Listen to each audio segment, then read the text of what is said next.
মঙ্গলবার রাত প্রায় ৯ ঘটিকায় গোপন তথ্যের ভিত্তিতে কালাইন থানার অন্তর্গত দিগরখাল পুরাতন এমবিআই গেট পয়েন্টে নাকা চেকিং অভিযান চলাকালীন AS01 DN 5202 নম্বরের একটি যানবাহন আটক করে তল্লাশি চালানো হয়। তল্লাশির সময় গাড়ির গোপন কক্ষ থেকে সন্দেহজনক হেরোইন ভর্তি 15টি সাবানের বাক্স উদ্ধার করা হয়।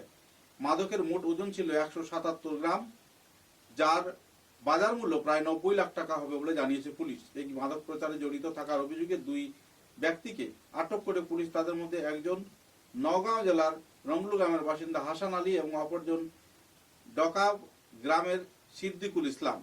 দুই ব্যক্তিকে জিজ্ঞাসাবাদ চালিয়ে যাওয়া হচ্ছে। এনডিপিএস আইনের বিধান অনুযায়ী সকল আইনত প্রক্রিয়া সম্পন্ন করা হয়েছে। প্রয়োজনীয় আইনত ব্যবস্থা গ্রহণ করা হয়েছে এবং মাদকের উৎস, গন্তব্যস্থল এবং অন্যান্য ব্যক্তিদের বিষয়ে শনাক্ত করার ব্যাপারে পুলিশ তাদের অনুসন্ধান জারি রেখেছে। কালি আমার এটা গোপন খবর পাইছিলোঁ আমি যে এখন চলি থকা গাড়ী এখন নতুন গাড়ী এখন ছাবচেঞ্জ গৈ আছে। তো আমি একৰ্ডিংলি কালাইন PS এৰিয়াৰ আণ্ডাৰত আমি লগালোঁ।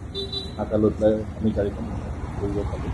তাতে আমি ইণ্ডিপেণ্ডেণ্ট উইটনেছৰ আগত আমি গাড়ীখন ৰখালোঁ আৰু তাতে আমি এটা চিক্ৰেট চেম্বাৰত আমি 15টা চাবোনৰ বাকচ পালোঁ আৰু সেইখিনি আমি একৰ্ডিংলি টেষ্ট কৰিলোঁ। আমাৰ তাৰে এটা প্ৰিলিমিনাৰী টেষ্ট আমি কৰি পজিটিভ ৰিজাল্ট দিছে। গাড়ীখনৰ নম্বৰ আছিল AS01 DN 5202 ৰঙা মাৰুতি ব্ৰেজা এখন। তাতে 15টা টপ বাকচ পোৱা গ'ল আৰু ওজন কৰোঁতে তাতে 177 গ্ৰাম ওজন ওলোৱা হ'ল আৰু তাৰ যোনটো মাৰ্কেট ভেলু টাচ কৰিছোঁ যে 90 লাখ টকা। তাতে দুজন মানুহ আমি আটক কৰিবলৈ সক্ষম হ'লোঁ। মানুহ দুজনৰ নাম হাসান আলী আৰু সিদ্দিক ইছলাম, দুইজন নগাঁৱৰে হয়। আমি একৰ্ডিংলি NDPS-ৰ এক্টৰ আণ্ডাৰতে আমাক গ্ৰেপ্তাৰ ৰেজিষ্টাৰ কৰিলোঁ।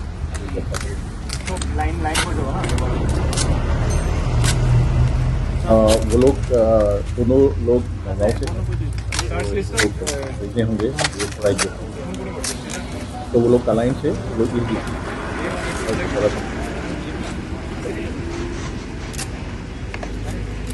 90 lakhs to 1 crore 177 ग्राम था इन साबुद्दीन बच्चों में। Thank you.